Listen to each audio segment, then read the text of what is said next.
자, 다시요. 자, 일단 토지 정책인데요. 제일 먼저 볼 게 뭐 있습니까? 토지 정책이란 말 자체는 뭔가 하면 토지와 관련돼 있는 문제 해결할 목적이에요. 그래서, 비록 책에 설명이 꽤 많지만 가장 중요한 첫 번째 겁니다. 좋다. 국가 네가 개입할 때, 부동산 토지 관련돼 있는 문제를 해결해서 개입할 때, 어떤 방법으로 이 문제를 해결할래? 그 방법을 먼저 제시해 달라는 겁니다. 그래서 제일 먼저 정책에 대한 수단, 즉 방법이 있어요. 자, 그 방법이 크게 3개 있습니다. 이 내용을 좀 아셔야 돼요. 그래서 맨 먼저 첫 번째 국가에서 직접 수요자, 공급자 입장이 되어서 개입한다 이겁니다. 이걸 말하냐 다른 말로 직접 개입이죠. 두 번째 보니까 땅을 갖고 있는 수요자, 공급자한테 청면 지원함에 따라서 어떤 부동산 토지 문제 해결 방식이 간접 개입이에요. 세 번째 보니까 하라 하지 마라. 결국은 어떤 걸 규제를 통해서 해결하는 방식이 있습니다. 얘들은 중요한 거 이거 묻습니다. 주로 뭘 묻는가 하면요. 좋다. 어떠한 예가 어디 속에 포함될 것인가 이게 분명히 나온다는 거예요. 그래서 그럼 참고로 직접 개입은 한마디로 국가가 직접 수요자 공급자 입장이 되는 거예요. 그래서 가장 대표적인 예가 뭐냐 이런 겁니다. 공영이라든지 공공 나오죠. 이 말 나오는 순간 전부 다 직접 개입이건. 자, 또한 같이 우리가 알고 있는 토지구역 정리사업, 토지구역 정리사업도 일종의 뭐 있습니까? 직접 개입이 한 예랍니다. 그리고 그 외에 보니까 토지 뭐 있습니까? 언행제도 같은 거 있죠. 또 수용 같은 거 이런 건 전부 다 직접 개입이 한 예가 되어진다고 생각하시면 되겠습니다. 그리고 이 간접 개입은요. 측면 지원해 주는 건데 가만히 보시면요. 자, 주로 어떤 게 있습니까? 간접 개입 보니까 세금이다, 금융지원, 보조금, 부담금. 결국 이 말 아닙니까? 얘는 전부 다 돈 관련된 것은 전부 다 간접 개입이다 이렇게 보시라고요. 볼 때. 그다음 세 번째 보니까 이용 규제란 말은 이 말입니다. 하라 하지 말라는 거야. 너 현재 이 땅 5층만 써? 상업용만 써라? 딱 규제하는 거예요, 이렇게. 그러니까 결국 얘는 항상 나왔을 때 뭐 있습니까? 뭐뭐에 대한 규제, 어떤 거에 대한 계획한다, 지정한다, 해제한다, 또 뭐 인허가 같은 거 있죠. 이런 건 전부 다 뭐 있습니까? 이용 규제 속에 포함된다 생각하세요. 그러니까 이건 주로 묻는 항상 어떤 예가 어디 속에 포함될까 묻는 거예요. 토지정책에서. 자, 그럼 현재 이게 어떻게 시험 나오는가? 이렇게 시험 나온답니다. 잠시요. 예, 우리 OX 문제 38번. 한 개 맞게 38번. OX 문제 38번요. 자, 일단 거기 키워드는 우리 항상 공부할 때요. 책이든 문제부터 마찬가지예요. 뭐는 뭐답니다. 그러니까 금융정 뭐요? 네, 지원 정책은 간접 개입, 저기 직접 개입 나 있죠. 그렇게 시험 나온다 이겁니다. 틀린 거죠? 돈은 무조건 간접 개입이다 이렇게 보시면 돼요. 가볍게 그런 형태로 시험 나온다. 따라서 우리 공부할 때 그렇게 하시면 된다는 거예요. 자, 그런데요. 여기 다시 보자고. 이런 실제 있죠. 이 세 개 중에 효과가 제일 빠른 게 뭐가 되겠습니까? 국가가 직접 개입해서 어떤 행위를 하는 게 훨씬 더 사실 빠르거든요. 그래서 우리 비록 책에는 없지만 이거 구분하셔야 돼. 잠시만요. 이런 거요. 반드시 볼게요. 환지 방식과 있죠. 두 번째 매수 방식이 있죠. 요 두 개 차이를 꼭 기억하셔야 돼요. 환지와 매수. 그래서 환지 방식의 가장 대표적인 예가 뭐가 있냐 묻거든. 토지, 구획, 정리 사업이 있어요. 매수 방식의 가장 대표적인 예가 뭐 있는가 하면 공영개발 같은 거 있죠. 또는 뭐 있습니까? 토지 비축 또는 토지 언행 제도가 있어요. 참고로 나중에 할 건데 이 매수란 말과 수용은 무슨 차이가 있습니까? 매수, 수용. 네? 그러니까 매수는 협상하는 거지. 협의 매수야. 수용은 강제성이 수반 강제 수용이라고. 자, 그럼 잠시요. 보세요. 이제 요거 두 개를 보는데 우리 실제 시험은 이렇게 나오진 않습니다. 다음은 환지에 대한 설명이다. 내용 중에 틀린 글이 내지 않고 있죠. 거꾸로 뭐 있습니까? 여말래. 토지구획 정리 사업에 대한 설명이다. 내용 중 잘못된 거 물으면요. 무조건 얘 반대 뭡니까? 매수하고 차시라고. 요 말을 묻는 순간 이건 환지 묻는 거예요. 저 무슨 말인가? 우리 아마 이 정책이란 건 사실은 공법하고 똑같아. 어째 정책이 곧 공법이니까. 근데 아마 공부하시면 알겠지만 이런 내용은 똑같은 내용을 쓰고 있습니다. 있는데 공부 방식은 약간 차이 있어요. 그러니까 뭐 이런 토지구획 정리, 공영개발 등을 물었을 때 부동산 학에서는 이런 걸 함에 따라서 얻을 수 있는 장단점, 실익이 뭐가 있냐 이걸 따져보는 거예요. 반대 거꾸로 뭐 있습니까? 똑같은 이 내용이지만 이 공법에서는 절차상 어떤 과정을 거칠래 묻는 겁니다. 그래서 우리 항상 공부할 때 이 똑같은 내용이 나왔을 때 부동산학과 또 뭐 있습니까? 이런 공법에서는 공부하는 방식을 좀 달리해서 공부하시라 이겁니다. 자, 그러면 과연 환지란 말 뜻이 뭐고 반대로 뭐 있습니까? 여기 있는 매수가 뭐냐 설명해 볼게요. 우리 지금 하고 있는 것은 분명히 토지하고 있어요. 자, 개발 전에 있는 땅이 있어. 있는데 우리 땅이 이렇게 복잡하게 되어 있을 것 같아요. 분명히 그죠? 상당히. 요걸 가지고 사업시행사가 이 땅을 개발한다. 토지 개발을 하면 개발 후에 땅이 이렇게 보기 좋게 이렇게 만들어질 거 아닙니까? 그죠? 그건 당연한 이야기지만 개발 전에 있는 땅값과 개발 후에 있는 땅값은 차이 있겠습니까? 아마 얘가 그죠? 더 비쌀 것 같아. 자, 그런데 이 환지 방식이 뭐냐? 이 말 아닙니까? 환지란 것은 개발한 후에 원래 있는 주인한테 뭐 한다? 돌려준다. 이게 환지죠. 거꾸로 매수 방식은 뭐 있습니까? 사업 시행자가 개발하기 전에 미리 이 땅을 뭐 한다? 매입을 한다. 이렇게 보시면 될 거 아니에요. 그죠? 자, 요 두 개 이제 특징만 알고 있으면 우리 아마 거기 있는 일단 강의 노트에 있는 설명 들어갑니다. 이제 강의 노트. 자, 일단 토지 2번 갑니다. 첫 번째 보니까 소유권 침해요. 자, 여기 보세요. 이제 요거부터 할게요. 우리 책은 요거부터 되어 있으니까 토지 공영개발 이게 매수입니다. 얘는 뭐 있습니까? 땅을 개발하기 전에 미리 매입한 거지. 그러니까 원래 있는 주인은 개발 후에 이 이익을 가져갑니까? 없지. 이 말은 결국은 초기에 땅을 매입했으니까 처분했으니까 소유권 자체가 소멸된다 이거지. 그죠? 원래 주인은.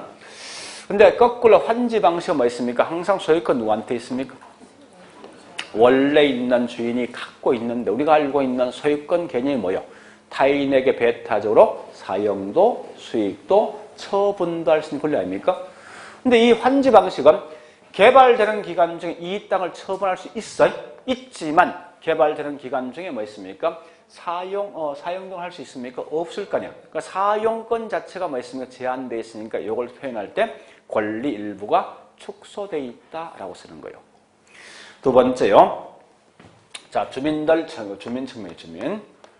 자, 다시 할게요. 여기 보세요. 자, 이런 특히 이 매수 방식은 무조건 국가가 땅을 매입할 때는 무조건 뭐로 매입하는가 하면요. 공시지가로 매입합니다. 이건 아셔야 돼. 응? 근데 우리 개발 후에 땅값은요. 엄청나게 올라가지만 이 매수 방식은 워낙 싸게 처분한 결과 주민들의 불만이 클 수밖에 없지. 왜? 개발 후에 아무런 주민한테 올 수 있는 이익이 없기 때문에. 근데 거꾸로 뭐 있습니까? 환지 방식은 소유권 누구한테 있습니까? 원래 있는 주인이 가지고 있기 때문에 사업 중간중간 관여할 수 있지. 그래서 다른 말로 주민들의 의견 수렴을 극대화할 수 있다고 쓰는 거예요. 자, 그 다음에 세 번째. 세 번째 말이 중요합니다. 개발이 관수가. 자, 다시 할게. 보세요. 자, 이 사업 시행자는 국가입니다. 매수 방식은 공시지가로 매입했지. 그래서 개발한 후에 이걸 처분할 때 어떻게 하는가 하면요. 원칙은 가장 높은 돈을 써낼 수 있는 채권 입찰제. 입찰제는 뭐 있습니까? 처분한답니다. 국가는 뭐 있습니까? 공시지가로 매입해서 굉장히 비싸게 판 거 아니에요? 요거 차이만큼 전부 다 누구 몫이에요, 이제? 국가 몫이지. 이 말은 개발이익을 충분히 환수할 수가 있는 거지. 그런데 환지 방식은 잘 보세요. 개발 이 땅에 대한 소유권 누구한테 있습니까? 국가한테 있으니까 땅값이 분명히 올라가면 이익 볼 거 아닙니까? 근데 조심할 거 이거 아셔야 돼. 환지 방식도 개발이익은 환수할 수 있어요. 그걸 아셔야 돼.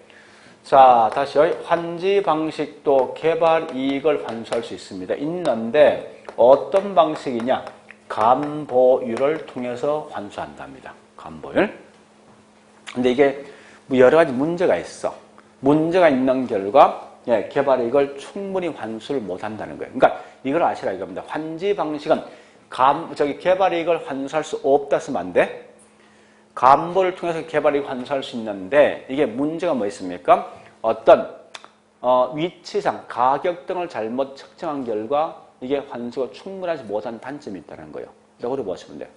그럼 감보율이 뭔지 알죠? 네? 공법 시험 했을 거 아니에요. 그냥 단순하게 이렇게 할게요. 보세요. 자, 여기 만약에 개발전에 있는 땅값이 평당 10만 원이에요. 그냥 간단할게. 근데 개발해 보니까 땅값이 얼마에 평당 20만 원 더 주면 돼. 2배 뛴 거지. 결국 현재 얘가 보니까 뭐 있습니까? A라는 친구가 1000평 정도 땅을 갖고 있어. 그래서 여기 있는 불로소득이 발생한 만큼 이걸 뺀 나머지 뭐 있습니까? 500평 돌려주는 거예요. 그 나머지 여기 있는 500평 결국 뭐 있습니까? 이익이 발생한 만큼 국가가 하자는 거 아닙니까? 이게 감보율이거든, 지금 말해서. 네? 감해 준다, 이거 아닙니까? 이익을 뺀 나머지 준다는 거. 근데 이게 문제가 분명히 있다는 거예요. 어떤 문제인가? 이런 문제 있습니다. 보세요. 현재 보니까 이렇게 도로나 있어, 도로가. 응? 자, 이렇게 또 도로가 있어. 이렇게. 자, 그러면요. 아마 여기 있는 땅값은 굉장히 비쌀 것 같아. 그죠? 이런 점 아마 땅값 별로 큰 의미 없을 것 같아. 근데 이렇게 돼 있는 땅에 보니까 도로가 있죠. 이렇게 나는 거예요. 이런 형태로서. 이렇게 도로난답니다. 그럼 보세요. 이 지역의 땅값이 원래 굉장히 비싼 땅 아닙니까? 그죠? 여기는 굉장히 쌌던 땅이잖아요. 근데 갑자기 전체를 일률적으로 어떤 평가하면 결국 뭐 어떤 문제 있습니까? 얘는 엄청나게 손실 보기를 볼 거 아니에요. 거꾸로 얘는 엄청난 이익을 보게 돼 있다, 분명히.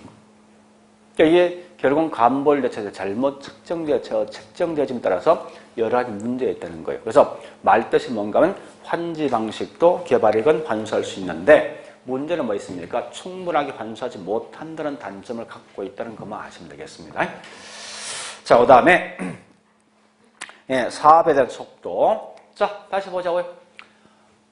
매수 방식은 토지에 대한 소유권 누구한테 있다? 사업 시행자지, 국가. 사업도 누가 한다? 이 말은 뭐야? 자기 땅 자기가 개발하는 거지. 근데 환지 방식은 소유권 누구한테 있어? 사업은 누가 합니까? 그러니까 훨씬 더 속도가 빠른 게 누가 되겠습니까? 네? 그죠? 또 계획성 있게 사업을 달성할 수 있는 방식도 그죠? 그렇게 하시면 돼, 여러분들이. 자, 그 다음요. 초기 개발 비용. 자, 여기 보세요. 매수 방식은 땅을 매입하는 비용 수반되죠. 환지 방식은 토지 매입비 수반됩니까?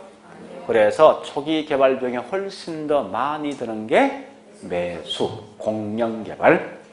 자, 그 다음에 이중 가격제. 여기 보세요. 자, 땅을 처분할 때 매수 방식은 원칙은 채권 입찰제로 처분하되 다만 뭐 있습니까? 예외적으로 국가가 이용할 때는 공시지가에다가 조성한 원가를만 포함해서 처분한대. 결국 여기 뭐 있습니까? 원칙은 채권 입찰제인데 국가 이용시만 조성원가를 공급하니까 이때 무슨 가격? 가격이 두 개 있다 해서 이중 가격이 발생한다라고 쓴답니다. 자, 당연한 얘기지만 환지 방식은 얘가 땅을 처분한 적이 있습니까? 이거 환지? 없죠. 이중 가격은 개념 자체가 있을 수가 없다고 이게. 자, 일단 그래 보시고 그러면 뭐 대충 구분되는 거죠. 그러니까 이렇게 항상 환지와 매수 전체에 있는 틀을 보시면 금방 따라할 수 있어요. 자, 일단 우리 아마 거기 밑에 우물 정자 있을 거예요. 그거 이해 되겠죠? 공영 개발은 토지 보상실은 공시지가고 개발의 처분실은 원칙은 채권 입찰자인데 네 한번 예외적이지만 국가가 이용시 오타 있네. 조성원가입니다. 조성원가로 공급한다. 자, 그런데 또 밑에 뭐 있습니까? 아까 설명했지만 토지구역 정리사업도 뭐 있습니까? 개발이익을 환수할 수 있다. 뭘 통해서? 감보를 통해서. 그러나 이게 충분하지는 아니하더라. 이렇게 하셔야 됩니다. 자, 그리고 있죠. 우측에 이제 뭐 있습니까? 토지 비축, 토지 은행 제도가 있습니다. 자, 요거 설명할게요. 이제 여기 보세요. 토지 비축, 토지 은행 제도가 뭐냐? 이런 거요. 원주시가 있으면 외곽 지역에 이렇게 미개발된 토지가 있습니다. 이 땅을 들고 놀고 있는 땅이니까 국가가 사전에 이 땅을 뭐 있습니까? 매입을 한다는 거예요. 그래서 일정 기간 동안 이용 또는 관리하다가 나중에 필요한 사람한테 뭐 있습니까? 국가 또는 개인한테 처분도 임대도 주는 걸 뭐라냐? 이게 토지 비축, 토지 은행 제도입니다. 마치 우리 시중은행과 똑같습니다. 여윳돈인 돈이 저축되면 필요한 사람 돈을 빌려주는 거 아닙니까? 똑같은 거예요. 이런 걸 이제 토지 은행 제도로 쓰는데 이런 기본 흐름을 아셔야 됩니다. 자, 그러면 일단 거기 있는 개념 들어갑니다. 이래서 나왔습니다. 한번 읽어보겠습니다. 미래 용도를 위해서 정부가 미개발된 토지를 미리 싼 값에 대량으로 매입하여, 그 다음에 중요합니다. 국가가 보유합니까? 민간이 보유합니까? 일단 그런 걸 좀 정리해 놓으세요. 공공보유지 절대 이 말 대신 사적 보유는 아니에요. 분명히 그런 건 장난칠 수 있어, 분명히. 하다가 토지를 갖다 정부가 이용 또는 개인한테 처분 또는 뭐 있습니까? 임대해 주는 제도가 토지 비축, 토지 은행 제도이라는 거예요.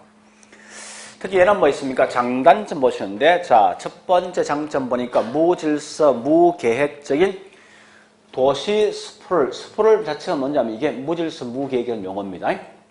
그래서 무질서, 무계획적인 도시 스프를 현상을 방지할 수 있다는 거예요. 자, 이거 보세요. 이 말입니다.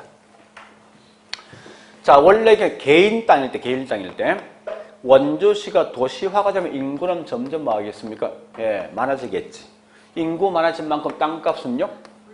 올라가면 높은 땅값 지불할 수 없는 산업들은 사람들 밖으로 빠져나서 이렇게 개발한다는 거예요. 하는데 이게 문제가 있어. 계획적인 개발이 아니라 자기 마음대로 시킨답니다. 그러다 보니까 아니 공장 옆에 주거, 상가 옆에 공장 이런 게 막 섞여 있다는 거예요. 이런 문제가 분명히 발생하게 돼 있습니다. 자, 이렇게 무질서 무계획적인 개발이 있는데 이때 뭐 있으면 이 땅을 국가가 매입하면 이런 지역은 개인이 개발할 수 있습니까? 없지. 그래서 그와 같이 무질서 무계획적인 개발을 방지할 수 있다는 거예요. 자, 두 번째 보니까 나와 있는 게 개발이익을 환수할 수 있다. 이 말이 뭐냐? 여러분 현재 이 땅은 개발되기 전에 아주 싸게 매입했을 거 아니에요? 국가거죠? 나중에 개발하면 굉장히 땅값 올라가면 비싸게 처분할 수 있습니다. 세 번째 보니까 사실은 티격벌이 제일 우리 지금 하고 있는 토지 은행 제도를 하는 목적은 사실 티격벌입니다. 이 말이에요. 우리 한번 생각해 보실까? 만약에 있죠. 이 지역에 도로가 들어선다라고 한다면 민간 땅인데 발표했어. 그 땅값 뛸 거 아니에요. 그 땅을 갖고 있는 주인은 금방 팔겠습니까? 국가한테 이 뭐 있습니까? 팔겠습니까? 결국은 버틸 거 아니에요. 공사 기간 길어질 거 아니에요. 또 비용 올라갈 거 아니에요. 근데 지금 보니까 토지 은행 제도를 통해서 미리 싼 값에 산 땅이 있어. 이 땅 국가 이용 시 바로바로 공급받을 수 있는 거죠. 그런 어떤 장점이 있다는 거예요. 근데 이 가장 큰 단점이 있습니다. 제일 큰 단점이 뭐냐 보니까 첫 번째, 자, 요 땅 매입해야 되지? 매입비가 엄청나게 많이 든다는 거예요. 두 번째 가장 큰 단점, 사실은 여러분들 내용상에서는 토지언행제들은 민간도 이 땅을 살 수가 있어요. 있는데 사실은 거의 그런 거 없어. 대부분 뭐 있습니까? 토지언행제도 통해서 이 땅을 샀단 말은 조만간 이 지역이 개발되는 의미가 내포돼 있어. 그 사람들이 이걸 알고 있으면 요 주변 지역의 땅값은 결국은 투기 발생하겠지. 그죠? 그래서 거기 있는 두 번째 그 말입니다. 주변 지역의 집가 상승 때문에 투기 등이 유발할 수 있다는 거예요. 이런 것만 좀 정리해 놓으시라고. 참고로 자, 지금 하고 있는 토지 언행제도, 토지 비축제도는 매수 방식입니까? 수용 방식입니까? 매수예요, 매수. 그래서 매수 방식을 좀 아시면서요. 자, 일단 그거까지 봤으면 이제 책의 내용 정리할게요. 자, 책 봅니다. 자, 책의 설명이 꽤 많지만 223페이지요. 다른 건 버리시고 밑에 박서. 보충 설명. 자, 책의 제목이 보니까 이렇게 나왔거든요. 부동산 시장에 대한 정부 개입 방식인데 그걸 쓰지 말고 좀 바꿔 쓰세요. 여기에 뭔가 토지 정책 수단이야. 토지 정책 수단. 그 제목을 좀 잘못 썼어요. 토지 정책 수단이라 써야 됩니다. 그래야만 첫 번째 우리 큰 2번 직접 개입이 있죠. 그래서 이건 뒷장 가볼까요? 직접 개입에는 동그라미 2번 그 예가 있을 것이고, 그 다음에 큰 3번 간접 개입에 대한 예가 있을 것이고, 토지 이용 비율 예가 있습니다. 이걸 굳이 다 암기는 하지 말고 이러이러한 예가 어디 속에 포함되는지 대충 아시면 돼요.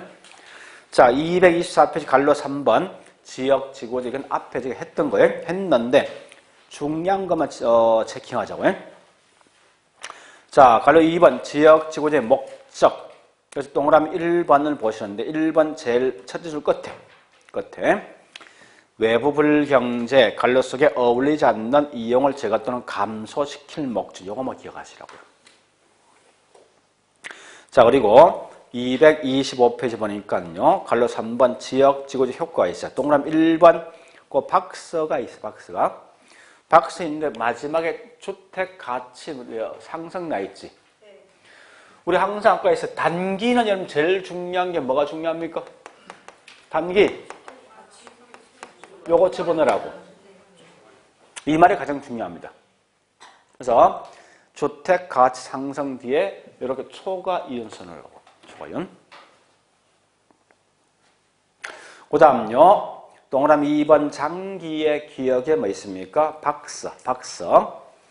얘도 박서 보니까 뭐 나와 있습니까? 네, 끝에 나와 있는 게 주택 가치 하락 나 있지.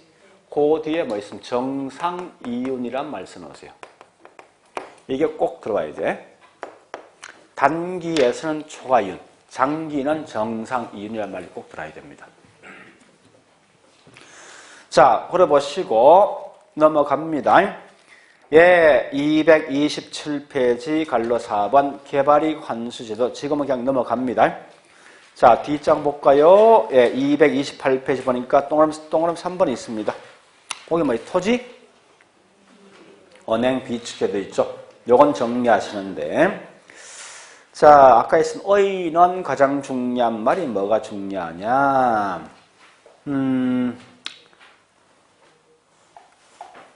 네, 거기서 보면 정부가 미리 싼 값에 토지를 매입한 거죠. 자, 그런 거 보시고요. 자, 니은번 장점, 디귿번 단점은 좀 읽어보시라고요. 그래서 의하고 장단점 좀 정리하시고요. 나머지는 그냥 쭉 넘어갑니다. 자, 뒷장 쭉 가볼게요. 다 필요 없으니까. 자, 그 다음에 232페이지 양갈로 6번, 그 다음에 233페이지 양갈로 7번이 있죠. 6번과 7번을 같이 비교하셔야 됩니다. 6번이 공영개발은 무슨 방식? 매수 방식. 갈로 7번 토지구역 정리사업은 무슨 방식요? 네, 환지 방식. 이렇게 비교하셔야 돼요. 그러면서 다시 공영개발 갑니다. 공영개발은 갈로 2번 장점 갑니다. 자, 장점에 동그라미 1번 가장 중요한 키워드. 스프를 현상 방지할 수 있죠. 그죠? 국가가 그 땅을 갖고 있으면 스프를 말 뜻이 뭔가 하면 무질서, 무계획적인 개발이라 말 뜻이에요. 이걸 방지할 수 있다. 그죠? 자, 그 다음에 2번. 동그라미 2번 갑니다. 얘는 가장 중요한 대량 공급을 가능케 해준다는 게 중요합니다. 자, 우측 가볼까요? 그 3번은 뭐가 중요하죠? 불로소득 차당. 같은 말이 개발 이익을 충분하게 환수할 수 있다. 개발 이익 환수가 충분하다.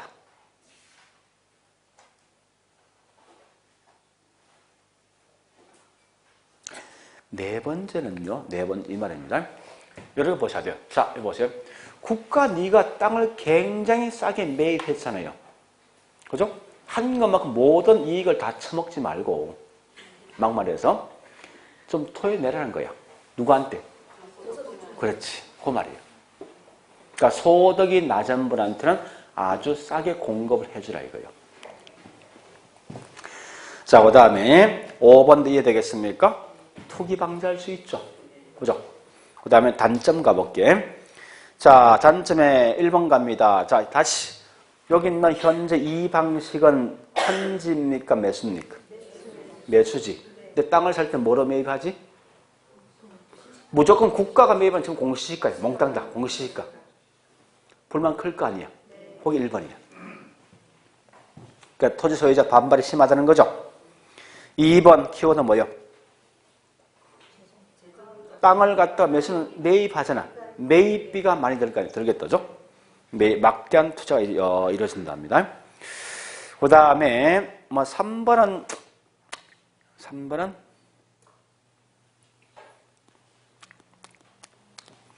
통과. 그럼 사실은요, 제가 다음에 할 건데, 미리 한번 설명 한번 드려볼게요. 잘 보세요. 이거요. 여기가 현재 보니까, 예? 원래 개발되지 않는 지역인데 이 지역을 개발했어. 국가가 땅을 매입했어. 공영 개발로서. 응? 이 땅 국가입니까? 그래서 이 땅을 개발하면 땅값은요? 올라가죠? 자, 그럼 외곽지역 땅값은 올라갑니다. 이게 무슨 말이 이 말입니다. 개발지역 내, 자, 요건 한번 들어볼 다음에 할 건데, 개발지역 내란 말과 외가 달라져. 개발지역 내에서는 개발이익을 환수할 수 있습니까? 있죠, 그죠? 개발이익이 환수되어진다 이겁니다. 왜? 국가는 싸게 공식을 매입해서 개발한 후에 비싸게 팔 거니까. 근데 개발지역 외라는 것은 개인 땅입니까? 국가 땅이에요? 그래서 이런 개발이익을 환수할 수가 없는 문제점이 있어. 그래서 이 말이 뭔가 주민들 간의 형평성 문제 발생 그 말인데요. 사실은 그 말 중요한 것은 요걸 기억하셔야 합니다. 지금은 적지 마세요. 다음에 할 거니까. 그래서 나중 가면 개발지역 내란 말과 외를 구분해서 다시 설명할 거예요. 그때 가시고. 자, 그 다음에 7번에 토지구역 정리사업 갑니다. 자, 일단 토지구역 정리사업 장점으로 아주 간단하게 나 있네. 장점. 자, 일단 여기 보세요. 장점 뭐 있습니까? 얘하고 비교했을 때. 비용 절감. 또 초기 사업비가 적게 든다. 사업 시행자는. 두 번째.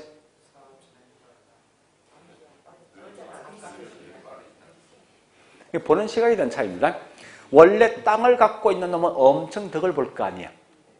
그죠? 원소유자는 지나치게 어떤 이익을 볼 수 있는 장점이 있다고 이게. 그렇지 않습니까? 네. 일단 그런 어떤 특징이 있답니다. 그래서 아마 그 설명된 것 같아. 그죠? 그 다음에 단점, 우리 책은 단점 나 있네. 원소유자를 지나치게 보호한다는 단점이 있더라. 말 뜻이고요. 응? 기억이. 뒷장 보니까 3번 불합리한 환지로 인해서 소유자의 불만을 초래할 수 있다. 이 말보다 이 중요한 것은 이겁니다. 그 말이 이거예요. 감보율에 대한 문제가 있다는 감보율. 감보율에 대한 문제가 있더라 이거예요. 단점이. 굳이 쓴다면. 우리 거기 있는 3번보다 그 말이 더 정확할 겁니다. 간보율에 대한 문제가 발생한다. 간보율에 대한 문제가 발생한다.